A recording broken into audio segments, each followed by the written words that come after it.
Bonjour, ici Pascal Colombani. Je suis vraiment très heureux de vous retrouver pour cette deuxième émission sur Booster TV, la TV qui booste vos projets, la TV qui booste votre vie.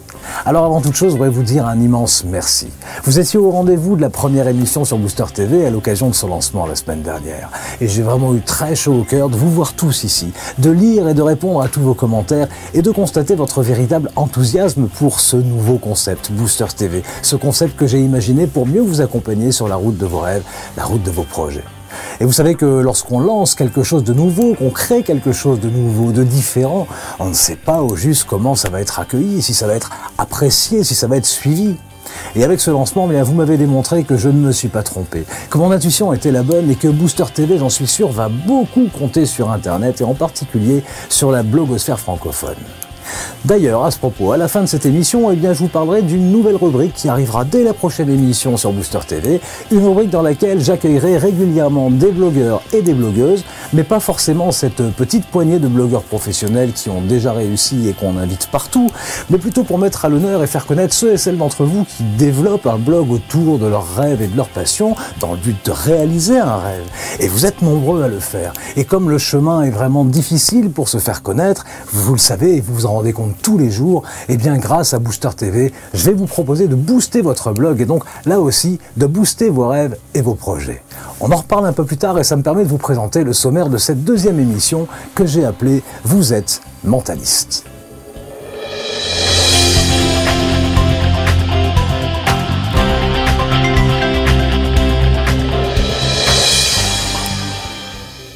Alors pour l'instant, le titre de cette deuxième émission doit probablement vous laisser un peu perplexe. Vous êtes mentaliste, qu'est-ce que ça veut dire? Je vous rappelle bien sûr, comme je vous l'ai dit dans la précédente émission, que je vous parle ici du véritable mentalisme. Le mentalisme de développement personnel, le mentalisme tel que je l'ai écrit dans ce livre il y a 10 ans, qui consiste à développer ses capacités formidables, ses facultés formidables, ses forces mentales, et à en prendre le contrôle pour les mettre au service de vos projets, au service de votre vie. Il ne s'agit absolument pas du pseudo-mentalisme de spectacle ou encore moins de manipulation mentale ou de mentalisme ésotérique comme je l'ai lu dans un des commentaires cette semaine. Et puis aussi bien dans vos commentaires que par mail, plusieurs d'entre vous m'ont demandé des précisions sur ce livre. Comment je suis arrivé à l'écrire, comment je suis arrivé moi-même au mentalisme. Alors on va commencer par une séquence sous forme de confession dans laquelle je vais vous parler un peu de mon parcours et je vais vous faire des confidences que je n'ai encore jamais faites à personne. Ces confidences vont vous surprendre et elles vont vous expliquer comment les obstacles et les difficultés que je rencontrais m'ont amené au mentalisme il y a 10 ans à la suite d'un événement extraordinaire et comment ça m'a amené à cette affirmation que je vous fais. Cette affirmation qui est également le sous-titre de ce livre, ces pouvoirs que nous avons tous, cette affirmation selon laquelle vous êtes tout aussi capable que moi de réveiller ces pouvoirs que vous avez, de prendre le contrôle sur les événements et de réaliser vos rêves. Après cette séquence assez profonde, j'aurai le plaisir d'accueillir un nouvel invité sur Booster TV. La semaine dernière, vous avez vu Benoît avec sa machine à contrôler les pensées. Vous le retrouverez bientôt. Aujourd'hui, ce sera le tour de Nestor, qui vous proposera une chronique très différente qui s'appelle « Esprit critique ». Et enfin, je vous dirai quelques mots à propos de cette prochaine rubrique dont je vous parlais à l'instant, cette rubrique pour booster votre blog si vous en avez un et que vous souhaitez mieux le faire connaître. Et nous terminerons avec la question du jour, comme dans chaque émission de Booster TV, une question dont le but est de vous aider sur la route de vos projets et donc de mieux booster encore vos projets, de mieux booster votre vie. Voilà pour le sommaire, on passe tout de suite à cette première séquence, confidence de l'ombre à la lumière.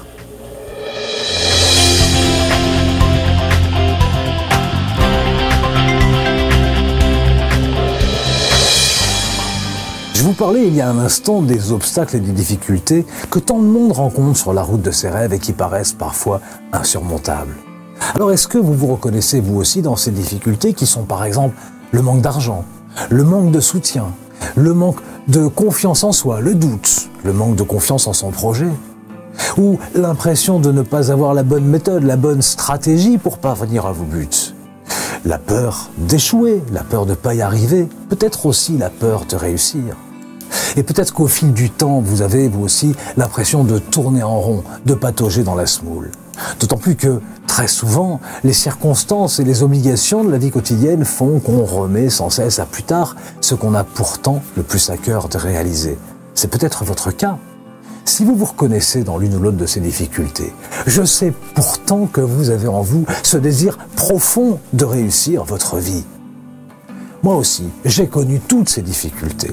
Elles m'ont empêché de m'épanouir et de vivre la vie que je souhaitais pendant des années. Plus le temps passait, plus j'avais l'impression de m'éloigner de mes rêves. Ces rêves que je faisais en secret quand j'étais gamin. Moi, je voulais être chanteur, je voulais être Tintin le reporter, je voulais passer à la télé, puis un peu plus grand, je voulais être écrivain, et puis encore plus grand, je voulais être chef d'entreprise, etc. Mais voilà, j'ai très mal démarré sur la route de ces rêves, au tout début de ma vie d'adulte. Moi, à l'âge de 20 ans, c'était ça.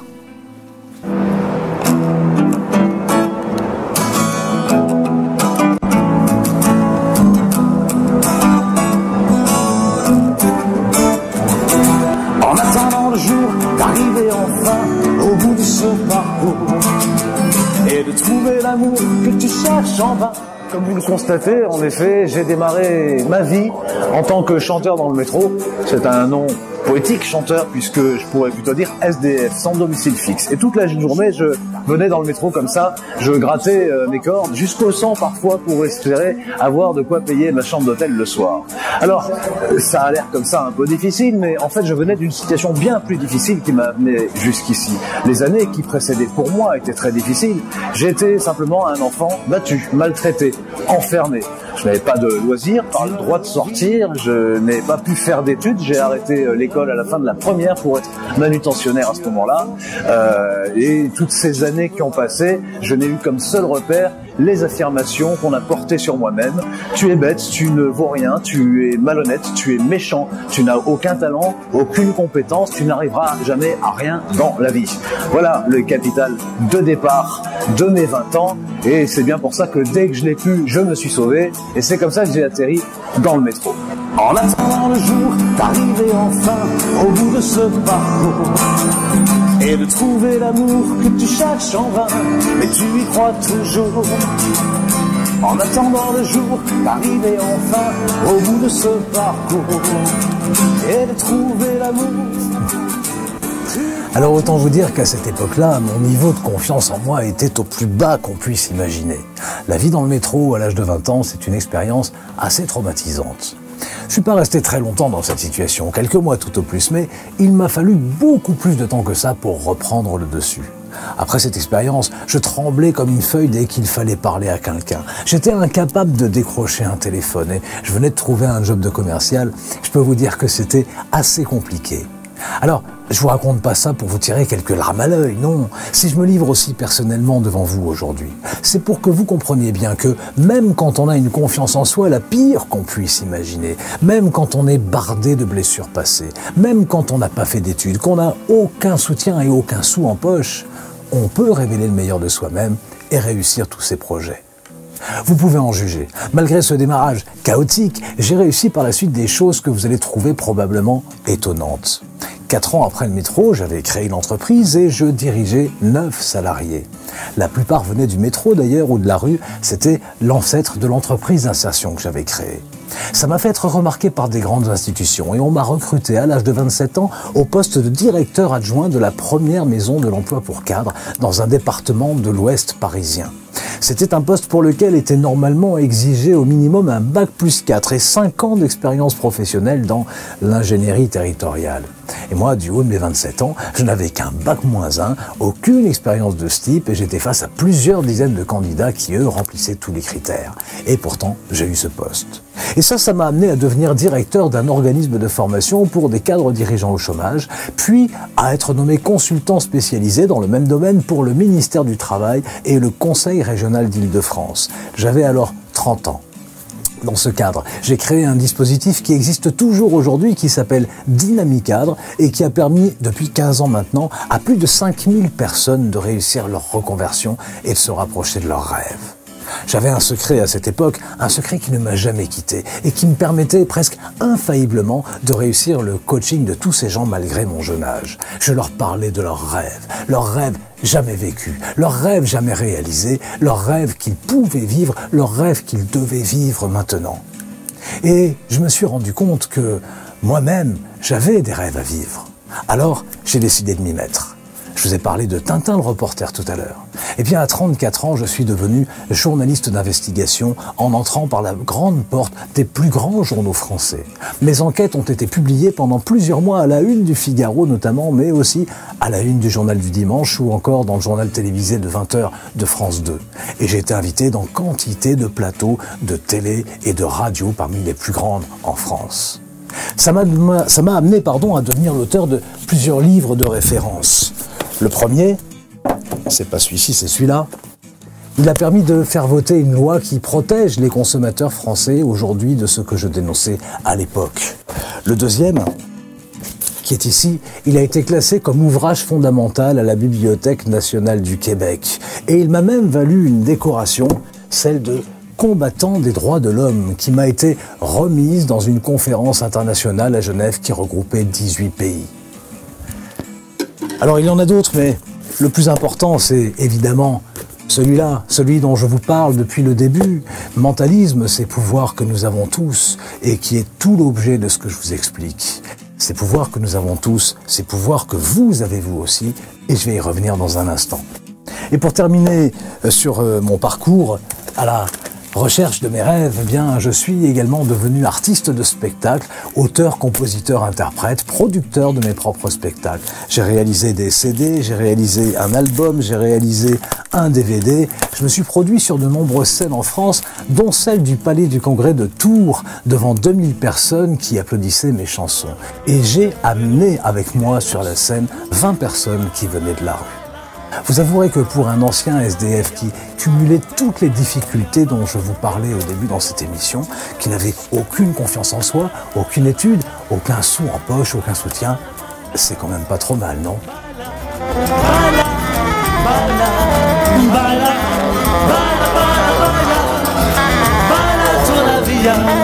Tant que tu bailes à l'amour,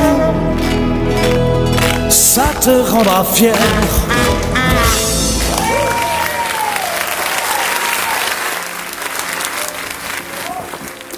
Alors j'imagine que vous devez probablement vous poser une question. Mais comment a-t-il fait pour réussir ainsi tous les projets qui lui sont passés par la tête, en venant du métro, sans études et sans argent?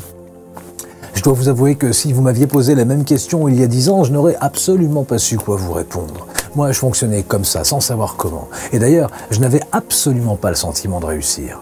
Je courais après mes plus vieux rêves, comme pour conjurer mon enfance malheureuse, alors qu'on brisait à cette époque-là, pour moi, ces rêves par avance. Et finalement, je restais perpétuellement, mentalement, en situation d'échec. Je ne m'étais pas débarrassé de ces difficultés, de ces ancrages négatifs qui venaient de mon passé. Ce qui fait que malgré mes succès, je n'en saisissais absolument pas la valeur. Et la conséquence, eh bien, c'est que je ne me maintenais pas dans la réussite. À peine j'aboutissais à la réalisation d'un projet qu'un événement venait faire que, patatras, tout s'écroulait et il fallait que je recommence quelque chose de nouveau.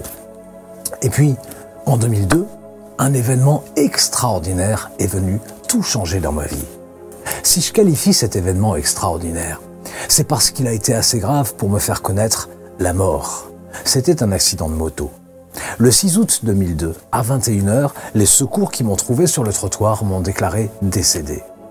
Ce n'est que 25 minutes plus tard, officiellement, que je suis revenu à la vie. Alors à mon arrivée à l'hôpital, on a dénombré 37 fractures, mais j'étais en vie. Et le plus important dans tout ça, eh bien, c'est que je suis revenu à la vie par mes propres moyens. Comment je peux affirmer cela? C'est très simple. On ne réanime pas un mort, on ne lui donne pas d'oxygène, on ne lui donne pas d'anesthésie, on ne lui produit aucun autre soin qu'une surveillance en attendant de pouvoir enlever le corps. Et voilà comment, pendant ces 25 minutes, alors qu'on me surveillait, moi, à l'intérieur de moi, je remontais marche après marche jusqu'à la porte de la vie. Je me suis réveillé après 4 jours de coma artificiel à l'hôpital pendant lesquels on procédait aux opérations. Et là, j'ai réalisé que je venais de réussir à dépasser l'épreuve la plus terrible, la plus folle de toute mon existence. Revenir de la mort alors que les secours avaient eux-mêmes renoncé à toute tentative. Et ça, en affrontant la souffrance de 37 fractures sans anesthésie. J'ai pris alors conscience de cette force formidable qu'il y a au fond de tout être vivant, au plus profond de l'être. Cette force qui m'a permis, à partir d'un rien, à partir d'une étincelle que les secours ne voyaient pas vivre, cette force qui m'a permis de réussir l'impossible pendant ces 25 minutes fatidiques. Et à cette même seconde, une illumination s'est faite en moi. J'ai su que cette force est présente en chacun de nous et qu'on peut la mettre en service, à son service, pour réussir sa vie, pour dépasser les obstacles et pour réaliser ses projets et ses rêves, même les plus fous. À ce même instant, j'ai décidé de consacrer ma nouvelle vie à communiquer cette force et à permettre à d'autres que moi de la trouver en eux sans avoir à passer par les épreuves que j'ai dû affronter. C'est toute la raison de ce que je vous raconte ici. C'est toute la raison de Booster TV et de mes blogs. C'est toute la raison de mes écritures. C'est toute la raison de ce que je fais dans ma vie. Communiquer cette force et vous dire que cette force est en vous, qu'elle ne demande qu'à être réveillée pour pouvoir être mise au service de vos projets et vous permettre d'atteindre vos buts essentiels dans la vie.